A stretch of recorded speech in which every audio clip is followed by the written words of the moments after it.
व्यक्ति का जो एक आत्मीय संबंध दूसरों के प्रति रहता है उसको नकारने की वृत्ति आने लगी। इतना ही नहीं तो परिवार कल्पना को भी चैलेंज देने वाली प्रवृत्तियां वहां उत्पन्न हुई दिखाई देता है। ऐसी दोनों अवस्था जो थी, एक पूंजीवाद की अवस्था, एक साम्यवाद की अवस्था, उसका अगर कोई एक केंद्र रहता है तो भौतिकता ही है। भौतिक दृष्टया संपन्न होना, इसके लिए प्रतिस्पर्धा करना एक विचार। भौतिक दृष्टया संपन्न होने में विषमता बहुत बड़ी बढ़ जाती है, शोषण उत्पन्न होता है, इसलिए सारा जो करना है वो राज्य व्यवस्था के हाथ में दे जाने का एक दूसरा अतिरेक। ऐसी सारी व्यवस्था का एक प्रभाव हमारे समाज पर था। जहां इसका उगम हुआ उसी रशिया में तो हम देखते कि उसका पतन भी हुआ। मनुष्य के स्वाभाविक चित्त प्रवृत्तियों को नकार कर चलने वाली व्यवस्था समाज में उत्पन्न हुई। यह पृष्ठभूमि एकात्म मानवदर्शन के विचार के लिए हमारे लिए एक तौलनिक साधन बन जाती है। वास्तव में समाज जीवन तो संगठित नहीं होना चाहिए, और संगठित समाज जीवन के लिए समाज को एकत्र रखने वाली कुछ समान धागा, समान व्यवस्था होती है। भारतीय चिंतन का अगर विचार करेंगे तो इस प्रकार की व्यवस्था है हमारी संस्कृति। बहुत बड़े विषय और उसके सबूत हमारे सारे चिंतन में मिलते हैं बार बार। भारतीय चिंतन में ना साम्यवाद को स्थान है, ना पूंजीवाद को स्थान है। पूंजीवाद के आधार पर अगर चलने लगेंगे तो बंधुता को ही हानि पहुंचेगी।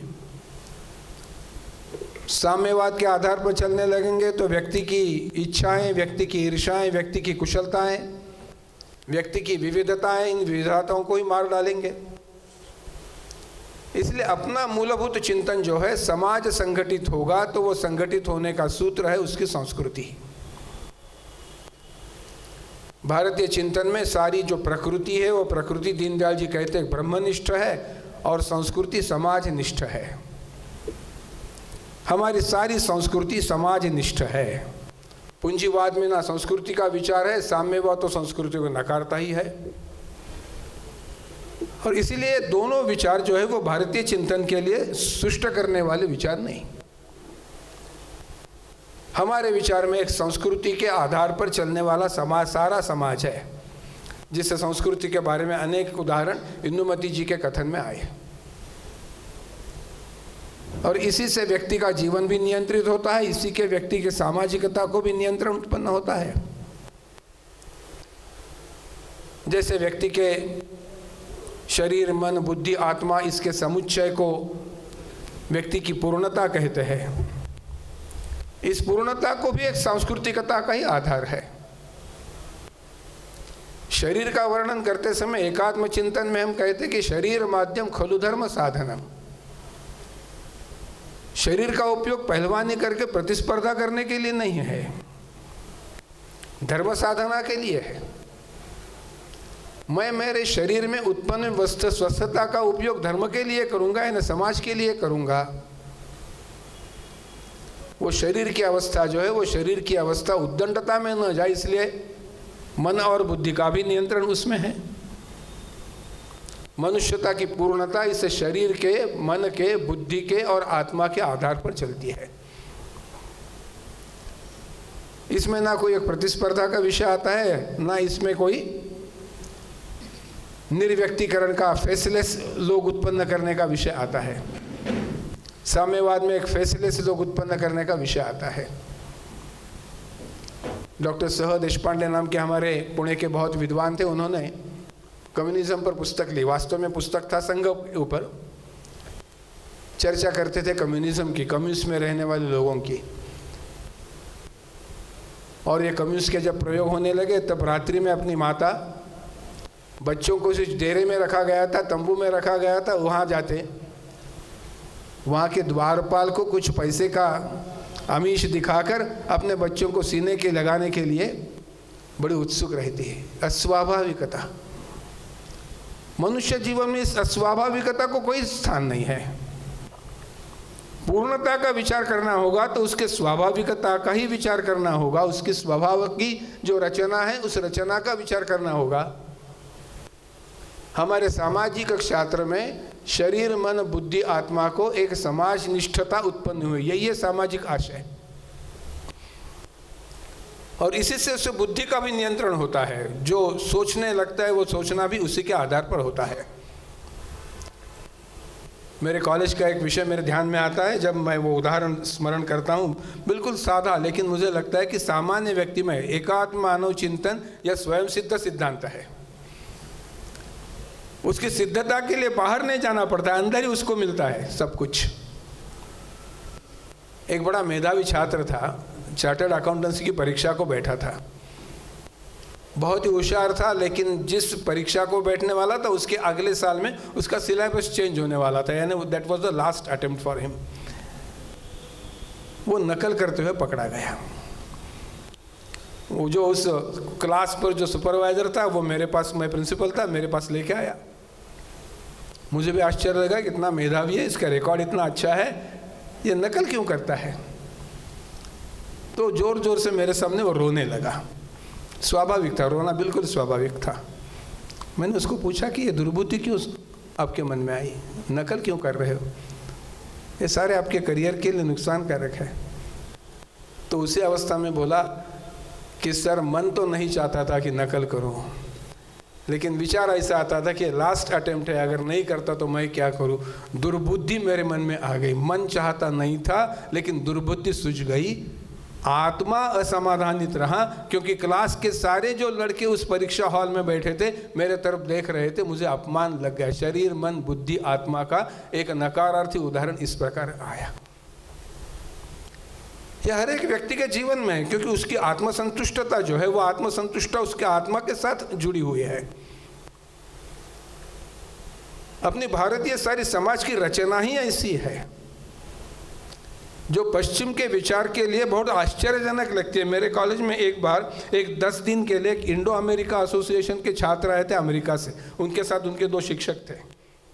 20 छात्र थे, 10 लड़कियां, 10 लड़के, 2 टीचर्स। तो मेरे कॉलेज में कुछ कार्यक्रम करना था, तो मैं तो संघ का स्वयं विद्यार्थी परिषद का कार्य करता। हम तो वो आसाम और पूर्वांचल के लोगों को भी परिवारों में रखते, तो हमने सोचा कि इनको परिवार में रखेंगे। 20 भारतीय परिवार निकाले, क्योंकि वो परिवार में रहे, भारतीय संस्कृति का दर्शन ले, वगैरह वगैरह सारी बातें करें, और कुछ प्रेक्षणीय स्थलों को भी जाकर आए। पूरा कार्यक्रम हो गया, बहुत संपन्नता के साथ हो गया। आखिरी दिन उनको विदाई देने का कार्यक्रम महाविद्यालय में था। मैंने कहा कि आपके अनुभव बताओ। 10 दिन आप इन सारे लोगों के घरों में रहे, बच्चों के साथ घूमे, घर के सारे त्यौहार देखे। तो सारे बच्चे जब अपना अनुभव कथन करते थे तो एक अनुभव सब में समान था, और वो अनुभव समान ऐसा था कि हमें इस बात का आश्चर्य लगा कि इन सारे परिवारों में कोई ना कोई एक व्यक्ति ना कमाने वाली होती हुए भी आदर के साथ जीत रही थी। कहीं वृद्ध फूफा थी, कहीं वृद्ध नानी थी, कहीं घटस्फोटित बहन थी, लेकिन वो कमा कर लाती नहीं है तो भी वो आदर की पात्र थी।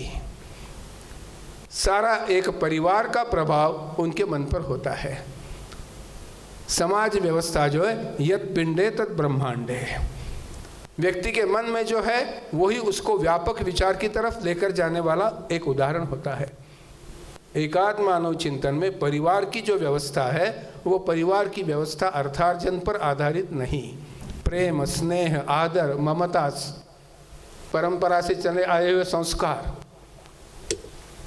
उसको पुनर्स्थापित करने की आवश्यकता आज के, जिसके उदाहरण इंदुमती जी के कथन में आए। परिवार के विच्छेद, कमाने वाला खाएगा नहीं, कमाने वाला खिलाएगा। जो जन्मा है उसको भी खाने के लिए मिलेगा, और जो खाने का वाला है वो कमाने के लिए उद्युक्त होगा। ऐसे सारे चिंतन के साथ चलने वाला ये जो एक व्यक्ति का सारा आचरण है, व्यवहार है, वही तो समाज में ही दिखाई देता है। जो शरीर मन बुद्धि आत्मा व्यक्ति के लिए है वो समाज के लिए भी है। समाज के संगठन होते हैं, हम देखते हैं कि उसमें वो संगठन एक समाज का शरीर होता है। उस संगठन का जो संकल्प होता है, उद्दिष्ट होता है, वो उस संगठन का मन होता है। उस संगठन की कुछ नियमावली बनती है, मेमोरेंडम ऑफ एसोसिएशन बनता है, आर्टिकल्स ऑफ एसोसिएशन बनता है, वो उस संगठन की बुद्धि रहती है। और जिस उद्दिष्ट से वो संगठन उत्पन्न होता है, उस उद्दिष्ट की पूर्तता करना उस संगठन की आत्मा रहती है। जब उद्दिष्ट की पूर्तता हो जाती है, तब चलने वाला जो आत्मा अनुभव है, आत्मा आनंद है, उसी प्रकार का विषय राष्ट्र के बारे में भी, क्योंकि इसकी सबसे बड़ी इकाई अगर कोई होगी तो राष्ट्र है। और ऐसे सबसे बड़ी इकाई राष्ट्र जो है, उसको भी हम इसी प्रकार का विचार समाज के सामने लाते हैं। हर एक राष्ट्र को भूमि आवश्यक होती है। केवल भूमि राष्ट्र नहीं बनाती है, लेकिन राष्ट्र के लिए भूमि आवश्यक होती है। हमारे सामने मानचिन्ह आता है, हम देखते हैं कि यह हमारा राष्ट्र है। शरीर रूपेण रहने वाला यह एक भूमि का विचार सामने आता है। लेकिन उस भूमि को जब हम मातृभाव से देखने लगते हैं, समुद्र वसने देवी पर्वतस्तन मंडले विष्णु पत्नी नमस्तुभ्यम पादस्पर्शम क्षमस्व में, उस भूमि को जब हम मातृभाव से देखने लगते हैं, क्योंकि उस भूमि के अंदर ही सब खनिज है, तेल है, पानी है, समृद्धता के सारे ठिकाने हैं, तो ये कृतज्ञता का भाव आता है, उपकृतता का भाव आता है, कर्तव्य का भाव आता है। भूमि राष्ट्र बनती है और उस राष्ट्र का मातृभाव उसमें उत्पन्न होता है। तो हम कहते हैं कि ये केवल शरीर नहीं, केवल भूमि प्राप्त करने से राष्ट्र नहीं बनता। इजराइल का उदाहरण हम जानते हैं कि किस प्रकार से भटकते रहे। नेक्स्ट ईयर इन जेरूसलम करते करते सैकड़ों वर्ष बीत गए, क्योंकि भावना वही थी कि मेरी भूमि मेरी माता है, और इसी के आधार पर है। अन्य किसी पश्चिमी देश में भूमि को मदरलैंड नहीं कहते। हमारे यहाँ चलने वाला ये एक सनातन संस्कार है, और उस सनातन संस्कार के आधार पर एक समाज की रचना उत्पन्न होती है, जो व्यक्ति के लिए है, संगठन के लिए, वही राष्ट्र के लिए है। और उसके आधार पर चलते हैं हम कि इस भावना वहाँ उत्पन्न होती है। ऐसे राष्ट्र की जो आत्मा है, उस राष्ट्र की आत्मा को चिति कहते हैं। पंडित जी इस चिति का उल्लेख बहुत बार करते हैं। चिति यानी इथॉस, चिति यानी उस राष्ट्र की चलने वाली एक मूलभूत धारणा, सनातन संकल्पना। इतिहास के कारण चिति नहीं बनती, चित्तत्व बनता है अनेक वर्षों की परंपराओं के साथ, जिसको जो निरक्षीर विवेक के साथ सिद्ध हो चुकी है, उसे चिति कहते हैं। जो वस्तुएं हमारी मान्यता और अमान्यता को निश्चित करती है, उसको चिति कहते हैं। बहुत अच्छा उदाहरण उसमें आता है, राजा दशरथ ने प्रभु रामचंद्र को वनवास में भेजा, लेकिन कहीं भी हमने राजा दशरथ को बुरा आदमी इस प्रकार का वर्णन नहीं सुना, ना लिखा, ना देखा। लेकिन उसी प्रहलाद को बहुत यातना देने वाला पिता, जब वो नृसिंहावतार के लिए उसके प्राण लिए जाते हैं, तो पूरा समाज कहता है कि अच्छा ही हुआ, वही करना चाहिए था। समाज की कल्पना इस प्रकार की होती है। सत्य के पीछे समाज रहता है, असत कोई भी हो, समाज असत के पीछे नहीं रहता है। ऐसे सत्य की जो धारणा है, वो समाज के अपने अनुभवों के आधार पर चलने वाली धारणा है। मातृवत परदारेषु परद्रव्येषु लोष्ठवत आत्मवत सर्वभूतेषु यः पश्यति स पंडितः।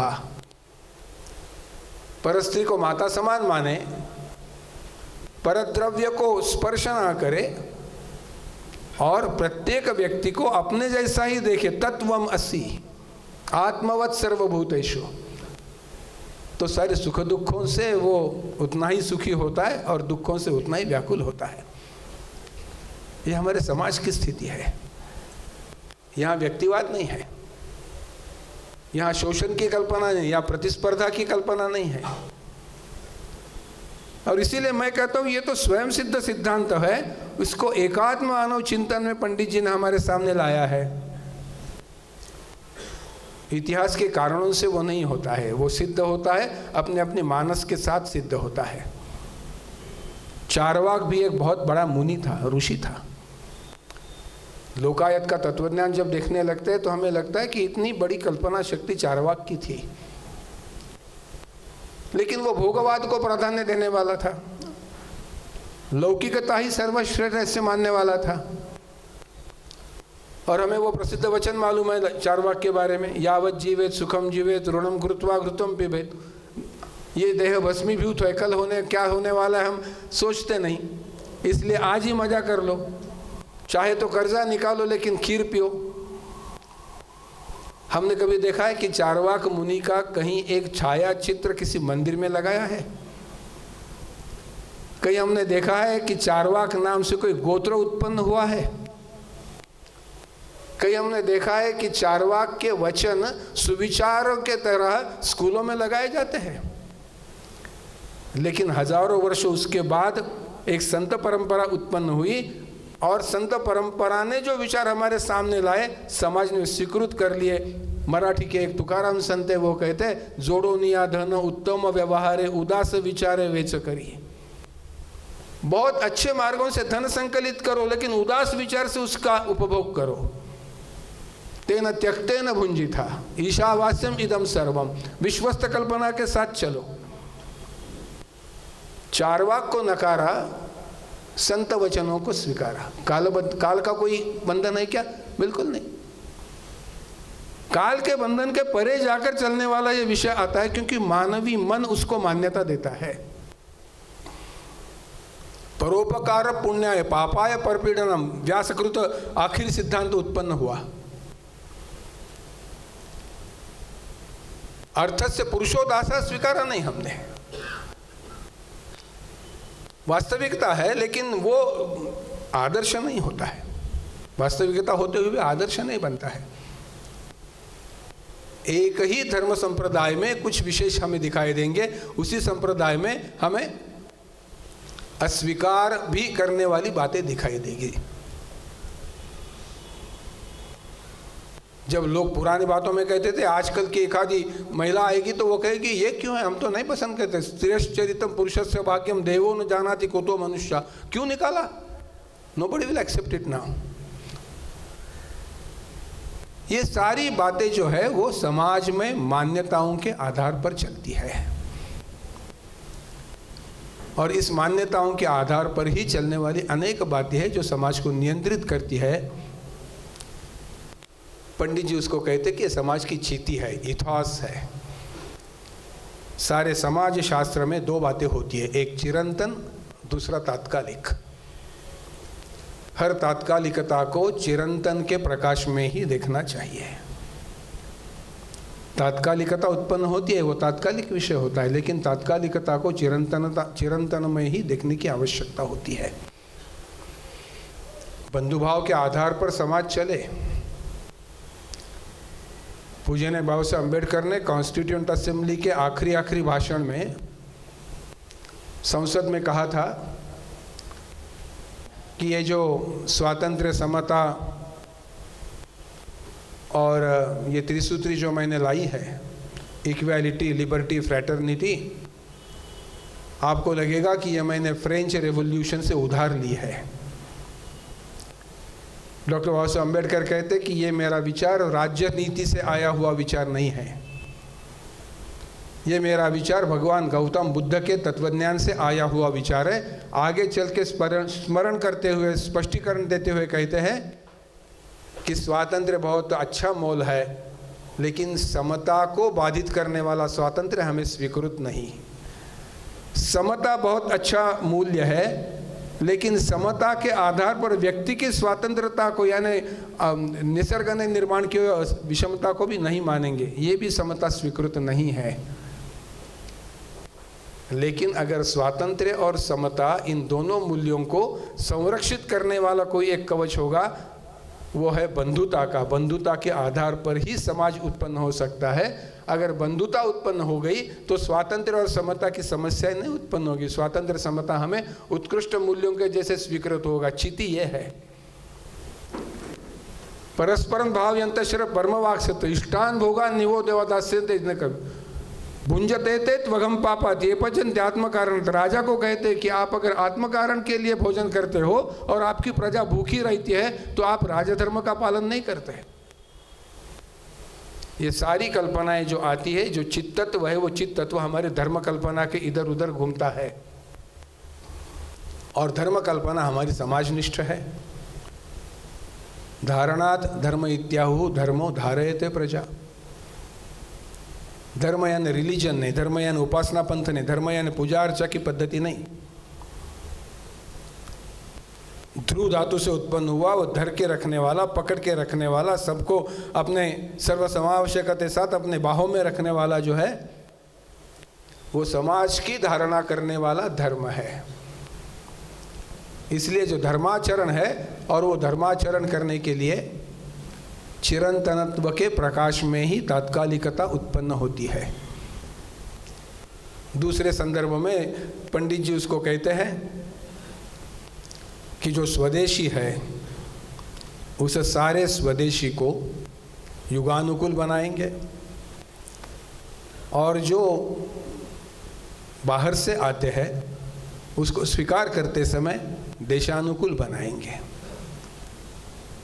वहाँ कोई एक पौलादी चौकट नहीं है कि ये स्वीकार करेंगे, ये नहीं स्वीकार करेंगे। वो एक लचीलापन है, लेकिन लचीलापन करते करते चिरंतनत्व को त्याग करने वाला विषय नहीं है। जो परमानेंट है वो परमानेंट ही है, समाज के मन में बैठा हुआ है। वो क्योनार्ड एल्स नाम के जो बेल्जियम प्रिस्ट थे, उन्होंने अयोध्या एंड आफ्टर नाम की पुस्तक लिखी। उन्होंने कहा कि भारतीय समाज का मानस हम जानने के लिए गए दक्षिण में, तमिलनाडु में घरों घरों में जाकर उन्होंने पूछा कि आप ऐसे कहते कि द्राविड़ समाज के बड़े अभिमानी हैं, और कहीं आपके यहाँ एक राजनीतिक मूवमेंट चल रही थी कि उत्तर में लोग राम की पूजा करते हैं और रावण की पुतले का दहन करते हैं। आपने यहाँ रावण की पूजा की और श्री राम के पुतलों का दहन किया। तो सरकास्टिकली वो उस महिला को, बूढ़ी महिला को प्रश्न पूछते हैं कि इसका मतलब ऐसा है कि आप जो है उसको नकारते हैं, और महाभारत और उसमें जो सारा चलता है, रामायण में जो चलता है, उसके दूसरे पक्ष के पक्षधर है। तो मजाक के साथ प्रश्न पूछते हैं कि आपके घर में अगर कोई लड़का जन्म लेता है तो उसका नाम आप दुर्योधन रखेंगे, कोई एक लड़की जन्म लेती है तो शूर्पणखा बहुत सुंदर थी इसलिए वो सुंदरता के लिए आप शूर्पणखा नाम रखेंगे। तो उन्होंने कहा कि वो बूढ़ी ने हाथ में डंडा लिया और मुझे मारकर बाहर फेंकने लगे कि वो जो आपकी राजनीति है वो राजनीति बाहर रखो, हमारे घर में कोई दुर्योधन नहीं आएगा, हमारे घर में कोई शूर्पणखा नहीं आएगी। ये चीती है, समाज की एक मानस की बैठक है। इसी के इर्द गिर्द हमारा सारा समाजशास्त्र उत्पन्न होता है, और जब हमारा समाजशास्त्र उत्पन्न होता है तो उसी प्रकार हमारी सामाजिकता की मान्यताएं अमान्यताएं, स्वीकृति अस्वीकृति, निषेध स्वीकार, ये सारा एक तंत्र उत्पन्न होता है। यह एकात्म है, ये टुकड़ों का नहीं है। सामाजिक चिंतन के लिए टुकड़ों में विचार करेंगे, लेकिन वो टुकड़ों का विचार भी एकात्मता के प्रकाश में ही होगा। पंडित जी उदाहरण देता है दर्जी का, टेलर का। दर्जी कपड़ा सीता है, उसके लिए उसको पहले कपड़े को फाड़ना पड़ता है। फाड़ने के बाद में वो शर्ट की कॉलर बनाएगा, बाही बनाएगा, अंगरखा बनाएगा। तो क्या टुकड़ों टुकड़ों का विचार करता है? वो टुकड़ों का विचार आवश्यक होता है, लेकिन वो किसके परिप्रेक्ष्य में? जो एक शर्ट का माप लिया है उस माप के परिप्रेक्ष्य में ही होता है। यानी टुकड़े भी होते हैं, लेकिन टुकड़ों का विचार एक व्यापक परिप्रेक्ष्य में होता है। जो कायम है, मूलभूत विचार है, उसकी तरफ होता है। समाज में इस प्रकार का एक चिंतन जब नहीं उत्पन्न होता है तब टुकड़ों में विचार करने की एक व्यवस्था उत्पन्न होने लगती है।